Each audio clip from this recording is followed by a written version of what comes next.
너희에게 평강이 있을지어다. 아멘. 이 말씀이 저희와 저희 가족들에게 이루어지기를 기도하는 마음으로 오늘 저녁에는 함께 좀 읽어보겠습니다. 기도하는 마음으로 시작. 너희에게 평강이 있을지어다. 너 하나님의 사람아. 성경은 여러분과 저를 또 우리의 아이들을 하나님의 사람이라고 부르십니다. 사실 성경에 보면 하나님의 사람, 첫 사람은 예수님이셨습니다. 너 아들 낳을 거야 이렇게 기별을 전하러 온 그 분에 대한 표현을 하나님의 사람이었다라고 했는데 주석에는 그분은 예수님이었다. 너 하나님의 사람아. 보통 이렇게 하면 우리는 사도 바울의 기별을 기억하면서 이것들을 피하고 의와 경건과 사랑과 온유와 믿음으로 선한 싸움을 싸우고 영생을 취하라. 즉 우리 신앙에 관련된 많은 것들을 생각해내고 그러지 못한 것들에 대한 책임과 죄의식을 가지고 연말 기도주의를 맞이할 때가 있습니다. 난 하나님의 사람인데 의롭지 않다. 경건하지 못하게 산 적이 있는 것 같다. 믿음의 선한 싸움을 싸워야겠다. 그런데 사실 하나님의 사람이 살아가는 그 방식을 그대로 삶의 모범으로 보여주셨던 예수님의 삶은 행복하셨다. 의로움, 경건, 온유, 믿음의 선한 싸움 다 맞는 말입니다. 근데 사실 예수님은 그 모든 것들의 삶의 표현을 행복함으로, 삶으로 표현하셨다는 거예요. 실제 여러분 아시는 대로 하나님께서 사람을 만드시고 난 다음에 제일 먼저 하신 일은 복을 주시며 가라사대. 창세기 1장 28절에 보면 하나님께서 그분의 형상대로 우리를 만들고 난 다음에 생육해, 너 살아, 번성해야 돼, 그리고 씨 맺는 것으로 채소로 너희들 먹고 살아야 돼, 그 다음 안식일, 이것들 다 하기 전에 제일 먼저 하신 일이 복을 주셨다. 우리 아버지께서 여러분과 제 지난 2017년 한 해의 삶의 뜻하신 목적이 뭐였냐면, 너 좀 행복했으면 좋겠다. 나와 함께 사는 것이 행복한 것이었으면 좋겠다. 사실 우리가 뭘 회개할 것인가, 뭘 먹고 안 먹고, 교회를 나왔냐 안 나왔냐, 누가 미우냐 안 미우냐, 이 다 우리가 회개해야 될 것들이지만 지난 1년 동안 나와 내 가족이 행복하지 않았다면 이거 회개해야 돼요. 또 다른 의미에서 잘못된 방법으로 행복했었다면, 어디 가서 뭘 먹고 어디 여행 가고 누구하고 경쟁해서 이기고 이런 걸로 내가 행복감을 느꼈다면 그거 회개해야 된다는 거예요. 예수님은 행복하셨다. 그러면서 자신 있게 말씀하셨습니다. 너는 행복한 사람이다. 이 연말 기도주의를 맞아 우리가 하나님께 뭘 기도할까? 예수님을 우리가 그렇게 닮기를 원하는데 예수님이 어떤 모습을 그렇게 닮기를 원할까? 우리와 우리의 가족이 이 연말에 소중한 하나님의 은혜를 원한다면 너희는 행복한 사람이라는 말씀이 저희와 저희 자녀들에게서 말씀대로 이루어지기를 예수님의 이름으로 기도합니다. 아멘. 그러기 위해서 예수님은 오늘 저녁 바다로 가셨습니다. 어제 우리가 함께 말씀 나눈 대로 예수님은 산을 좋아하시는 분이었어요. 그래서 구약에 보면 한 이방 왕이 이스라엘의 신을 평가할 때 이스라엘의 신은 어떤 신이다? 산의 신이다. 이렇게 표현할 만큼 예수님은 산을 좋아하시는 분이었습니다. 산, 성산, 하나님과 함께 교통할 수 있는 어떤 것을 좋아하시는 분이었어요. 그런데 그 산 사람 예수님이 갑자기 바다로 가셨습니다. 이거 왜 그렇게 하셨을까? 이 행복의 방법이라는 거예요. 예수님, 산 사람 예수님에게 바다는 다름 혹은 한계를 뜻했습니다. 예수께서 바닷가에 서셨으나 제자들이 예수이신 줄 알지 못하는지라. 제자들은 바다 사람들이 많았습니다. 즉 어디 출신, 어느 학교, 내가 좋아하는 동호회, 이런 것에 익숙했던 사람에게 자기와 다른 예수님은 며칠만 보지 않아도 알아보기 어색한 분이었어요. 불과 2, 3일 전에 예수님이 잊어버릴 수 없는 십자가 위에서 정말 극적으로 돌아가셨고 자기를 위해 모든 걸 다 이루셨다는 걸 아는데도 불구하고 불과 며칠 만에 예수님을 잊어버렸습니다. 저 같은 죄인만 그렇게 사는 게 아니고 예수님하고 3년 반을 먹고 살아도 태생이 예수님하고 바다 사람들하고는 달랐어요. 사실 예수님은 고향 자체가 바다가 없는 곳이었습니다. 그런데 예수님이 첫 제자를 누굴 선택했냐면 바다 사람을 택하셨어요. 저 같으면 어디 출신, 고향이 어디냐도 이렇게 다 물어보고 말투 잘 들어보고 학교 어디냐, 저기 비행기 타고 가니까 거기는 한삼, 서삼이 딱 나눠져 있습니다. 보통 그렇게 사는데 예수님은 첫 제자이자 가장 중요한 제자들을 자기 고향 출신하고 자기 스타일에 맞는 사람을 택하지 않으셨어요. 오히려 어색한, 서로 어색한, 그러나 그 마음에 진실함이 있는 사람을 택하셨습니다. 5천 명을 먹이고 난 다음에 사람들이 이 예수님을 왕으로 삼으려 할 때 예수님이 택하신 방법은 바다를 건너가는 일이었어요. 산상설교하시고 난 다음에 다 모여 내가 왕이다 이러셔도 될 법한 시간에 예수님은 다 흩어내시고 난 다음에 오히려 바다를 건너게 하셨습니다. 지금 우리가 볼 때는 예수님이 배 위에서 설교하는 것 이거 뭐 당연한 것처럼 보이지만 산 사람 예수님 입장에서는 뭐 크루즈도 아니고 조그마한 나룻배 타고 그 위에서 설교한다는 것, 게다가 그 위에서 주무신다는 것은 어색한 일이었을 겁니다. 우리는 어떤 그리스도인인가요? 내가 잘 해보지 않은 것, 나와 전혀 생활 스타일이 다른 사람, 혹은 내가 싫어하는 것을 하루 종일 하고 있는 사람에게도 그와 함께 말씀을 나누고 그의 옆에서 함께 잠을 자고, 예수님은 그래서 행복하셨다.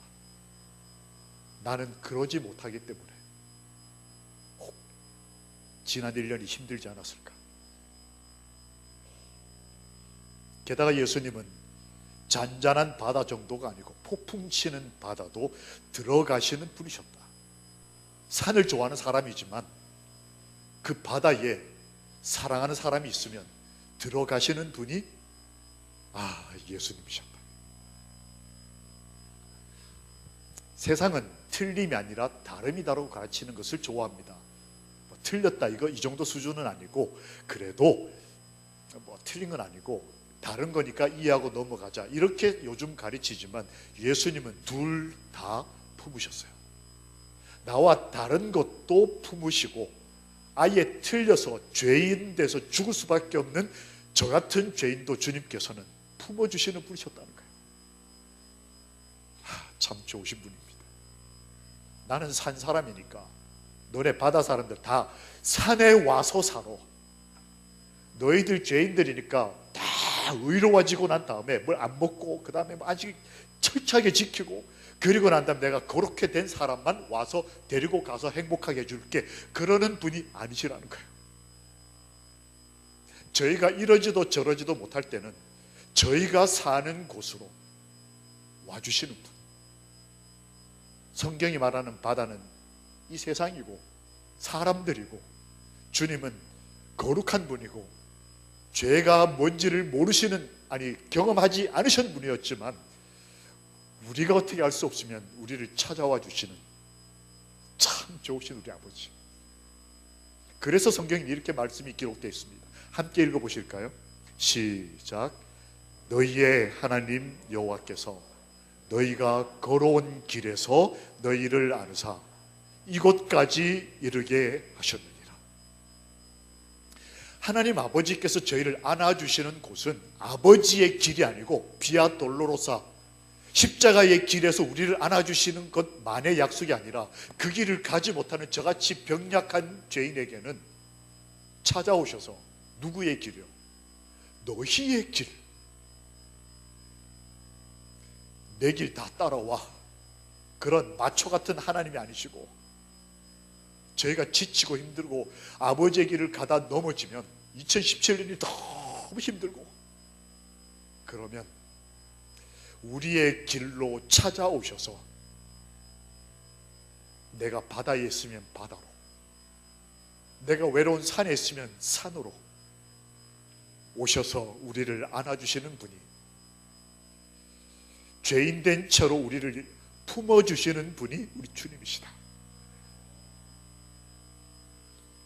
바다 사람에게 희망을 주시는 산 사람 예수님. 이 사람은 포르투갈에 사는 보헤구라는 사람입니다. 10대 초반에 몸이 불편해서 병원을 갔더니 당신은 근위축증입니다 라고 하는 진단을 받았습니다. 이게 무슨 병이냐면, 이 뇌에서 걸어 이렇게 하면 몸이 이제 그 명령을 따라서 걸어야 되는데, 이게 이 사이에 어떤 곳에 문제가 생기는 바람에 머리는 걷는다고 생각하는데 몸은 걷질 않는 거예요. 눈은 봐야 되는데 저걸 빨리 보고 피해야 된다고 생각을 하는데, 실제 눈과 뇌 사이에 연결되는 이게 끊어지면서 갑자기 아무것도 안 보이는 것입니다. 굉장히 위험한 병이에요. 그래서 이 사람은 그 진단을 받자마자 43년 동안 저렇게 살았습니다. 가장 안전하게 살았어요. 이 사람 뛰지도 못합니다. 그냥 뛰다가 갑자기 앞에 안 보이면 이 몸이 뇌의 명령을 잊어버리면 넘어지면 큰일 나니까, 운전하다 갑자기 앞에 안 보이면 사고 나니까 가장 안전하게 저렇게 살았어요. 이게 내 인생이다. 이게 이렇게 살면서 먹고, 이렇게 살면서 사랑하고, 이렇게 살면서 그냥 남들이 뛰어다니고 그 다음에 하는 거를 보면서 이게 내 인생이고, 그 나름대로의 행복을 찾으면서 그렇게 버텼습니다. 근데 이제 60이 다 돼가지고 몸이 좀 이제 다른 곳이 아파서 병원을 다시 갔어요. 그런데 그가 이번에 만난 의사는 좀 남달랐습니다. 건성건성 보는 선생님이 아니고 아주 자기를 꼼꼼하게 살폈어요. 그리고는 아픈 것을 치료하고 난 다음에 그의 그 히스토리라 그러죠. 그 병력이 기록된 차트를 이렇게 보다가, 혹시 당신 이런 병 진단 받은 적 있냐? 그렇다. 내가 어릴 때 그런 진단 받아서 난 이렇게 평생을 살았다. 그랬더니 이상한데요 하면서 검사를 좀 더 해보자고, 자기가 원래 해야 될 그걸 넘어서서 그의 입장에 다가서서 그의 삶을 다시 검사하기 시작했어요. 그리고 진단을 내렸는데 다른 병명이 나왔습니다. 당신은 근위축증이 아니고 근무력증입니다. 여기 아마 닥터들 금방 이해하시는 분이 계실 텐데, 저는 어려워서 풀어서 이해를 했더니 이렇습니다. 근위축증은 아까 말씀드린 대로 위험한 병이고 이 불치병인데, 근무력증은 이 약만 먹으면 1년에 전문 물리치료사에게 2번만 몸을 이렇게 치료를 받으면 정상생활이 가능해요. 실력 없고 너는 죄인이라고 그저 자기 아는 상식으로 탁탁탁 끊어내던 그런 의사가 봤을 때 이 사람은 이렇게 사는 게 인생이었어요. 이러고 그냥 버티고 못 죽어서 그냥 이러고. 그런데 정말 참된 의원, 정말 실력 있고 정말 이 사람을 최선을 다해주는 그 사람이 그의 인생을 다시 살펴봤을 때 그는 이렇게 살 사람이 아니라는 거예요. 그리고 1년 동안을 꼼꼼하게 완벽하게 치료를 했습니다. 그리고 1년 후에 이 사람이 걷기 시작했어요. 정상 생활이 가능해진 거예요. 기자가 봤을 때 너무 억울해 보였습니다. 찾아가서 억울하지 않냐? 이때까지 이렇게 당신은 죄인이고 희망이 없고 이렇게 사는 게 내 인생이다. 그래, 뭐 인생이 뭐 있어? 버티는 거지. 그러고 살았는데 참된 의원을 만났더니 넌 이렇게 살 사람이 아니다. 나에게 조금만 너의 마음을 열고 연말 기도실 저기 와서 기도 좀 하고 그러면 내가 너를 행복하게 해주겠다. 그 의사가 참된 의원이신 예수 그리스도를 만나면, 기자가 묻습니다. 억울하지 않냐? 억울하지 않다. 거울 수 있는 오늘을 즐기며 살겠다. 우리에게는 참된 의원이 계시는 것입니다. 우리가 이렇게 불편하고 어렵고 불행하게 사는 일상적인 삶을 받아들인 내 인생에서 느껴지는 소소한 그런 것들이 내 인생의 전부가 아니라, 걸을 수 있는, 일어나 뛸 수 있는, 예수님께서는 그걸 가르쳐 주시기 위해서 바다를 들어가셨습니다. 그것은 주님에게는 두려움이었을지 모르겠습니다. 어떤 사람에게는 한계점이었습니다. 그래서 하늘에는 바다가 없을 거라고 자기의 믿음을 표현할 만큼 어떤 사람에게는 그것이 한계고 두려움이었을 겁니다. 산 사람 예수님에게도 어쩐 의미에서는 그랬을지 모르겠습니다. 예수님과 이 바다를 사이에 두고 떨어져 있는 한 외로운 사람에게 주님은 다가오시기 위해서 우리 인생을 찾아오시는 분이시다. 무리를 보내신 후에 기도하러 따로 예수님은 산으로 올라가셨어요. 그런데 산에 올라가서 기도하시다 보니까 바다 사람은 바다로 가고, 근데 바다 사람들이 인생에서 헤매고 있는 겁니다. 그 다음 성경자는, 야, 너네들 잘 버티고 있다가 내가 동편 하늘에 해가 뜰 때 너희들 구원하러 갈게. 그러면 건져다가 산에서 잘 살게 할게. 그러지 않으시고 그 말씀 바로 뒤에 이렇게 기록되어 있더라고요. 함께 읽겠습니다. 시작. 예수께서 바다 위로 걸어서 제자들에게 저는 예수께서 바다 위를 걸었다는 것에 주목하고 살았어요. 아, 위대하신 분이다. 기적을 일으키시는 분이다. 그런데 사실 그보다 더 중요한 것은 예수님께서는 바다 위를 걸어서라도 누구에게 오시는 분이라고요? 우리 인생에 찾아오시는, 바다 위를 걸었다는 사실보다 더 중요한 것은 나에게 오시는 분이라는 것입니다. 내가 위기에 빠지고 우리 가정이 흔들릴 때라면 예수님께서는 산 사람이시지만 폭풍 치는 바다를 건너서라도 나와 내 아이들의 삶에 들어오시는 분이시다. 아, 참 좋으신 분입니다. 우리는 종종 나는 바다 사람이니까 너는 노 땡큐, 당신은 이런 걸 좋아하니까 나는 그 별로고, 나는 이게 더 좋으니까 그냥 이렇게 교회 왔다 갔다 인사를 하고 살자. 때로는 가족끼리, 때로는 우리 성도들끼리, 때로는 교회와 교회가, 때로는 요즘에는 아주 자신감 있고 용기 있는 어떤 그리스도인은 하나님과 더불어, 하나님은 하나님이시고 저는 접니다, 이렇게 사는, 그게 불행의 원인이었던 겁니다. 예수님은 그걸 아시고 그 밤이 캄캄하고 격렬한 광풍이 불지라도, 그의 갈 길이 아무리 위험하고 사나울지라도, 그의 수고가 아무리 지루하고 매번 연말 기도집 지금 수십 년을 반복하는, 저희가 지루할까요? 우리 기도를 들으시는 주님이 지루할까요? 지루하고 고달픈 것일지라도 그 잃은 양을 찾을 때까지 그는 지칠 줄 모르고, 그 다음에 뒤로 물러서지 않는다. 우리 주님의 모습입니다.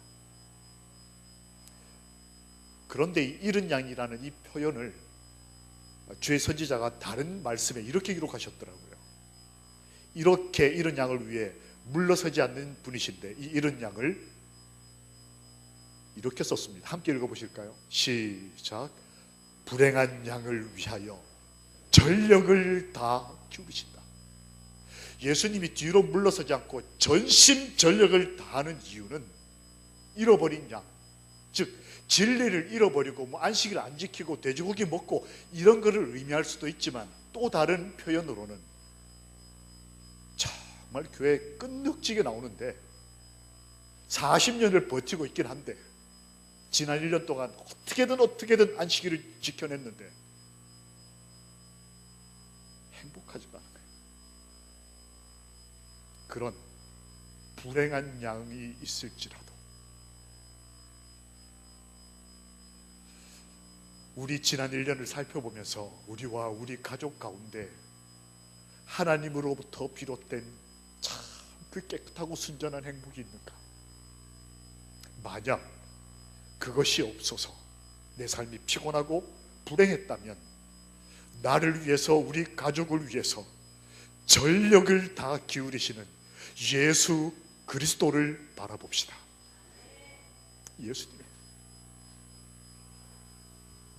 잠깐 지금은 우리 묵상 기도를 하시면서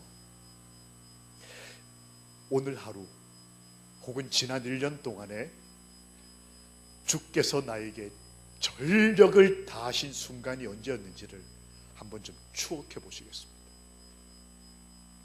잠깐 묵상 기도하시면서 오늘 하루 혹은 지난 1년 동안 우리 주님이 나와 내 가족의 행복을 위해서 전력을 다하신 그 기억을 천천히 한번 좀 추억해 보시겠습니다.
소중한 기억들이 기억나십니까? 그렇다면 행복한 분이십니다. 주님이 저희 가족에게 전심전력을 다하시는 순간, 그런 기억을 가지고 있는 분은 참 행복한. 혹시 그런 순간에 아쉬움이 있다면 이 저녁에 우리 자신의 죄를 살피느라 누더기 같은 우리 인생을 살펴보기보단 그럼에도 우리를 사랑하신 예수님을 먼저 보게 되시기를 주님의 이름으로 기도합니다. 아멘. 예수님이 폭풍의 바다 속으로 들어가신다는 것은 끝까지를 의미했습니다. 아시는 대로 말씀에 예수님께서는 사람들을 사랑하시되 끝까지 사랑하셨다라는 말씀이 표현되는데, 이 끝이라고 하는 단어가 헬라어로 텔로스라고 하는 단어입니다. 이 헬라어는 잊어버리시더라도 이게 가지고 있는 이 단어의 뜻이 뭐냐면 자기가 사용할 수 있는 방법을 다 썼다는 얘기입니다. 자동차 기어가 1단에서 5단까지 있으면 몇 단까지 쓴다는 거예요? 5단까지 최대치로 사용하는 것을 이 끝이라고 하는 표현이 함축하고 있다는 거예요. 예수님이 저희들을 위하시고 원하시고 저희를 축복하실 때는 이만큼 할 만큼만 하시는 게 아니고 그분이 가진 것 전부, 쓰실 수 있는 방법 전부 최선을 다해서 사랑하신다는 것이었습니다. 산 사람이셨지만 저희에게 희망을 주기 위해서라면 그분이 쓰실 수 있는 방법 전부 다를 쓰셔서 저희에게 다가오시는 분이 우리가 그렇게 좋아하는 예수님이라는 겁니다. 그걸 위해 예수님은 일상 삶에서 십자가를 지셨어요. 흔히 우리가 이해하고 있는 십자가의 삶은 아픔을 이겨내거나 외로움을 견디거나 혹은 어떤 오해를 받았을 때 그 억울함을 믿음으로 이렇게 소화시키거나, 뭐 여러 가지 희생과 헌신, 여러 가지 의미를 가지고 있지만, 또 다른 한 신학자의 글에는 이렇게 써 있습니다. 내가 져야 할 십자가란 무엇인가? 그 십자가란 우리가 우리 자신에 대한 권리를, 마땅한 나의 권리와 특권을 포기할 때 이르러오는 모든 고통을 의미한다. 내 건 지킬 건 다 지키면서 내가 당하는 어려움을 십자가라고 생각하는 것은 어린아이의 일이라면, 사실 예수님께서는 산 출신이시고 하늘 출신이시고 죄를 모르는 분이셨지만, 그분의 십자가는 그 모든 걸 내려놓고 그 권리를 포기할 때 이르러 왔던 모든 것, 저희를 구원할 수 있다면 바다까지라도, 폭풍 치는 어두운 바다까지라도 들어오시는, 끝까지 최선을 다하시는, 정말 멋진 분이십니다. 산 사람 예수님에게 바다는 또 어떤 의미가 있을까? 사도 바울이 내가 내 몸에 예수의 흔적을 가졌다, 예수님을 닮았다라고 표현할 때 그 흔적이 스티그마입니다. 이건 영어로 브랜드, 뭐 나이키, 뭐 아디다스, 삼성, 이런 브랜드를 말할 때 이 브랜드가 이 스티그마예요. 즉 내가 내 몸에 예수의 흔적을 가졌다, 이 말은 내 브랜드는 예수님이다. 예수님에게 있어서 제자들과 예수님이 함께 이렇게 접촉할 수 있었던 이 바다 사람들에게 접촉점이 뭐였을까? 산도 있었지만 바다도 있었다는 거예요. 예수님이 부활하시고 난 다음에 교회에 찾아오셨을 때 제자들이 첫 반응이 뭐였냐면 귀신인 줄 알았습니다. 알아보지 못하는 건 둘째 문제고 귀신으로 봤어요. 그때 예수님께서 하도 믿지를 못하니까 너네들 가운데 뭐 먹을 거 없냐, 먹을 걸 가져왔는데 그게 생선 한 토막이었어요. 저는 이게 너무 놀라웠습니다. 십자가에서 돌아가시기 전, 이게 다 이루기 전도 아니고 인류를 구원하시고 난 다음에 그것도 부활하셔서 하나님 앞에 승리를 선언하시고 온 그분이 생선 한 토막을 드신다. 이 뉴스타트하고도 안 맞고, 이 도대체 왜 이런 일이 벌어졌을까, 이게 저한테 굉장히 궁금했어요. 근데 어떤 목사님의 글을 이렇게 읽다 보니까 이런 글이 나옵니다. 당시 생선 한 토막은 한 가난한 바다 사람이 평범하게 먹던 한 끼 식사였다. 이걸 만약에 워커힐 뷔페로 바꾼다면 저 같은 소시민은 예수님 추억하려면 어디로 가야 되는 거예요? 1년 동안 돈 모아가지고 워커힐 가야 되는 거예요.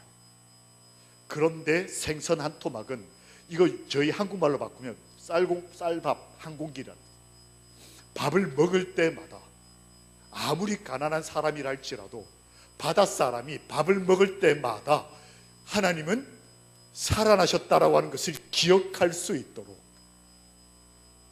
저 같은 죄인이 먹는 평범한 음식 한 끼를 내가 살아있다는 걸 증거하시려고 예수님은 드셔주셨다는 거예요. 그래서 어떤 가난한 교인에게는 생선 한 토막이 하나님과의 추억이었어요. 방금 전에 여러분 지난 1년 동안 하나님이 나에게 전심을 다하신 증거를 추억해보라 했을 때 여러분 뭘 기억하셨습니까? 아주 위험한 교통사고 위험해서 나를 지켜주신 것, 아주 좋습니다. 아주 정말 바라고 바랬던 기적 같은 생명을 내 자녀로 혹은 손주로 얻은 것, 하나님의 축복이 맞습니다. 내 아이가 결혼 잘한 것, 내 아이가 좋은 대학에 입학한 것, 뭐 의사가 된 것, 다 하나님 은혜입니다. 그런데 어떤 가난한 저 같은 죄인에게는 생선 한 토막도 하나님께 감사한 제목이 될 수 있는 겁니다. 남들이 볼 때는 아무것도 아닌 것일지 몰라도 나와 하나님 사이에는 이 작은 생선 한 토막도 하나님의 은혜다. 우리 주님은 바다 사람들에게 이렇게 추억을 남기셨어요. 그래서 말씀해 보면 예수님의 제자들이 바다에서 신앙생활하면서 이렇게 했다라고 기록되어 있습니다. 주께서 바닷가에서 봉사하실 때에 그들이 목격한 놀라운 사건들을 회상했다. 바다 사람들이니까 뭘 기억을 하는 거예요? 예수님, 산 사람 예수님이 산에서 뭐 했는지 보다 바다에서 예수님이 뭘 했는지를 기억을 했다는 거예요. 자기들이 바다 사람이니까. 우리 입장에서 예수님이 하늘에서 뭘 하셨는지 보다 예수님이 이 땅에 오셔서 우리를 위해서 뭘 하셨는지가 우리에게 그렇게 간절히 남은 것과 똑같은 거예요. 하늘에서 우주를 다스리신 예수님보다는 이 땅에 서서 십자가에서 우리를 구원하신 그분이 저에게 더 간절한 거예요. 제자들도 그랬다. 예수님이 자기들처럼 바닷가에 오셔서 봉사하셨던 모습들을 기억하면서 그래, 주님은 그렇게 하셨어. 지난 1년 동안에 우리의 삶을 되돌아볼 때 하나님께서 우리와 함께 하셨던 그 하루가 있었다면 여러분과 저는 행복한 사람들입니다. 하나님 제게 왜 이러세요? 이 책 제목이 이래요. 워낙 고통이 많고 어려운 일들이 많으니까 이 필립 얀시라고 하는 분이 그런 고통의 이유를 묻는 이제 책을 썼습니다. 그 책 내용에 한 여자분의 간증이 나옵니다. 이 시실리 손더스라는 분의 글이 재인용이 되어 있습니다. 하나님, 저한테 도대체 왜 이러십니까? 내가 이렇게 열심히 사는데, 이렇게 하는데 왜 아프고 우리 아이가 왜 이렇게 되고 왜 이럽니까? 라고 물었을 때 이분이 인생을 다 살고 난 다음에 이렇게 썼어요. 하나님은 이 자유롭고 위험스러운 세상에 힘든 일들을 막아주시지 않고 대신 우리 모두와 그것들에 동참하십니다. 이 죄의 결과로 고통하는 이 인류들 가운데 주님은 동참하시는 아버지, 내가 폭풍 치는 바다에서 우리 가족을 어떻게든 살려보려고 물이 이렇게 들어오는 걸 어떻게든 이 교회를 부흥시켜 보려고 이 세속의 물결을, 우리 주님은 그 삶에 동참하신다고 하시는 겁니다. 산 사람 예수가 바다 사람이 되셨어요. 의로우셨던 분이 이 죄의 땅에 오셨어요. 우리가 뭘 회개해야 될까요? 내가 어디 출신이고, 내가 신앙을 몇 년을 했고, 나는 뭐 채식하고, 나는 뭐 이걸 하고, 그렇게 해서 우리 마음속에 생긴 벽과 아픔과 외로움과 멸시가 있지 않았습니까? 산 사람 예수님은 바다 사람이 되시는 분이었어요. 우리가 예수를 믿는다면 예수의 삶의 방식도 믿어야 한다. 우리가 예수님을 믿는다면 예수님이 살아가신 방식도 믿고 그렇게 살아가는.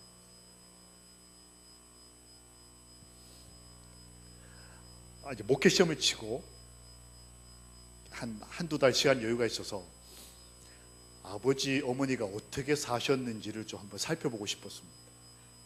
그땐 제가 그게 효도인 줄 알았습니다.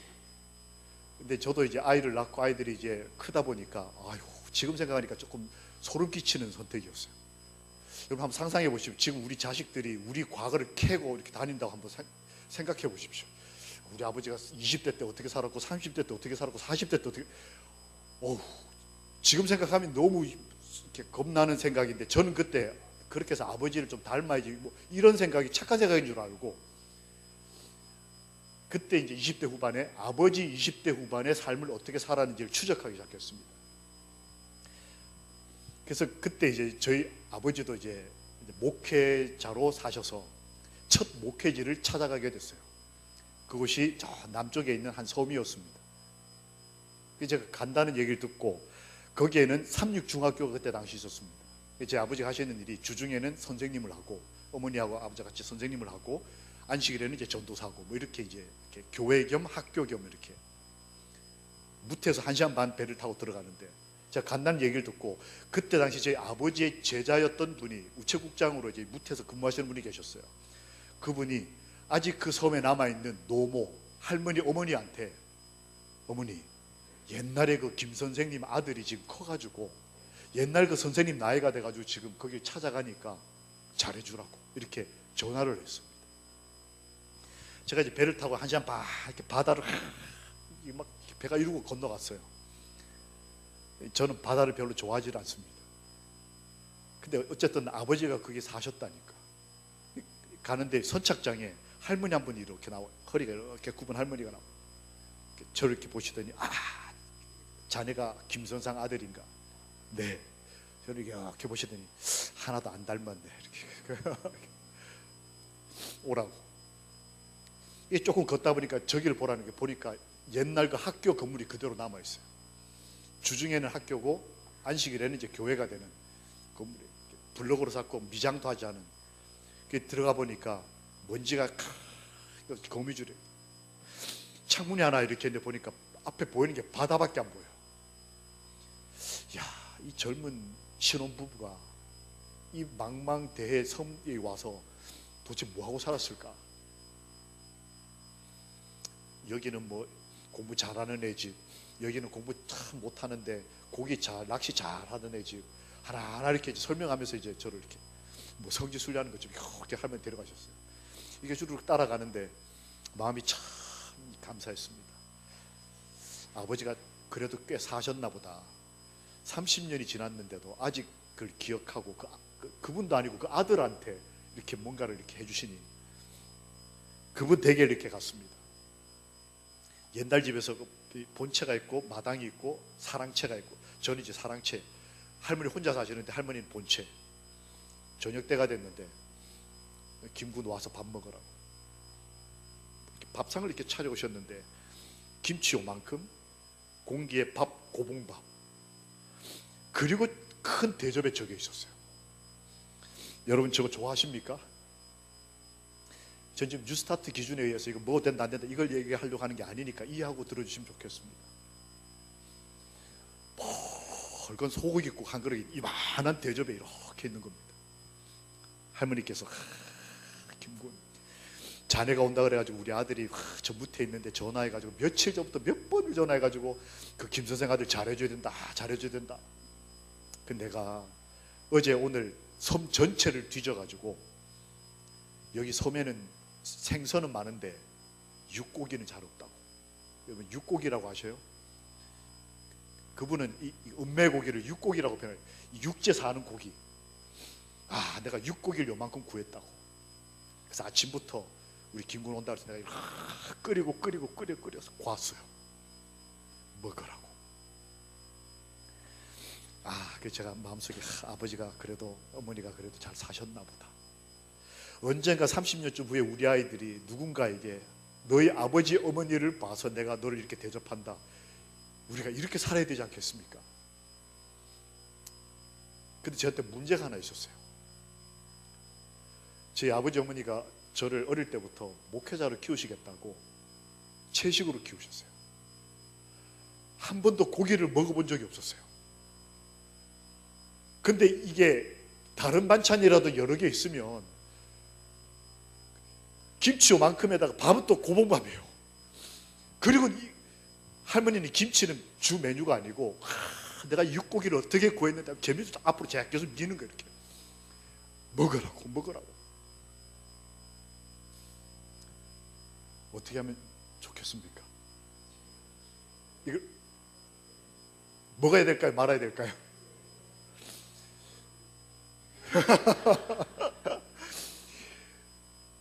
당연히 먹어야겠죠. 머리로도 그렇게 이해가 되는데 나이도 얼마 안 된 이 율법주의자가 감정적인 느낌이 뭐냐면 뭔가 깨지는 것 같은 거예요. 이제 목회도 해야 되는데 한다 그러면 목회도 해야 되고 한 번도 안 먹어봤고 완전 율법주의. 그러고도 목회하는 거 보면 하나님 참 좋으신 분입니다. 이걸 먹어야 된다는 건 알면서도 실제로는 이게 못 먹겠는 거예요. 그래서 계속 제가 이렇게 고민을 했어요.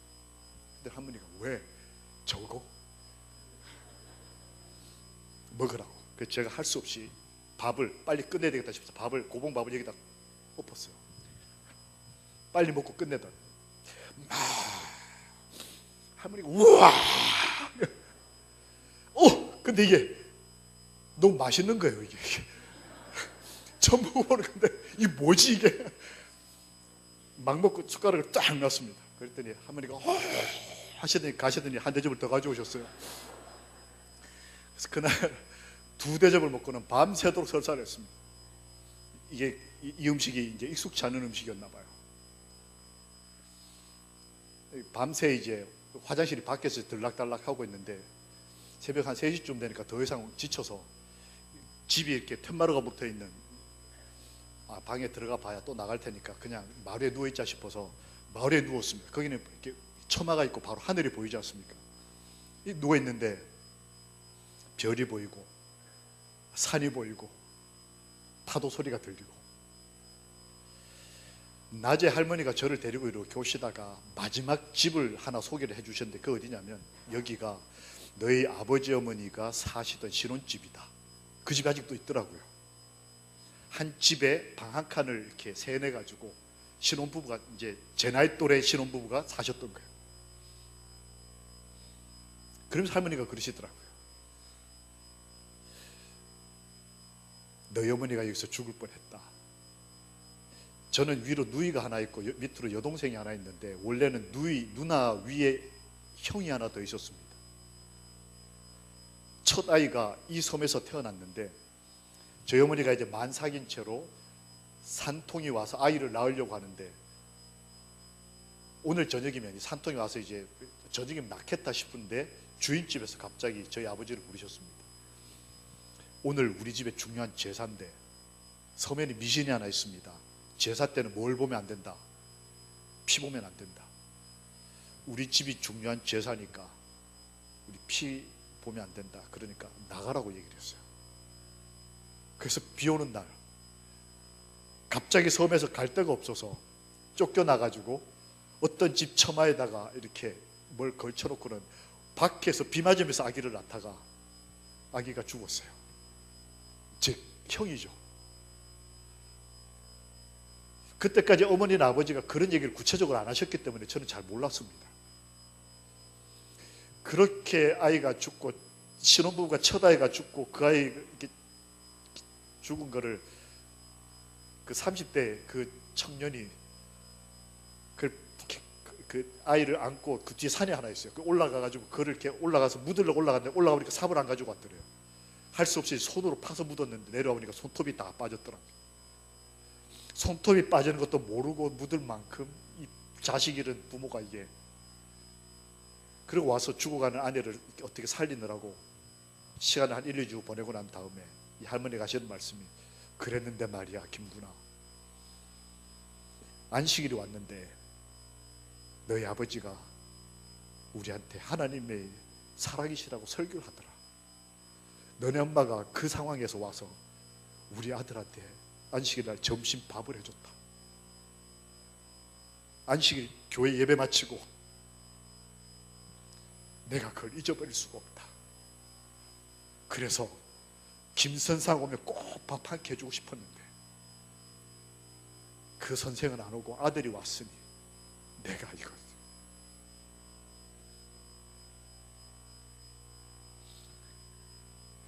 그 얘기가 이렇게 생각이 나면서 30년이 지났어도 그 마음에 사랑의 관계가 연결되어 있는 사람이라면 그래, 감사하다, 기쁘다, 행복하다, 멋있다.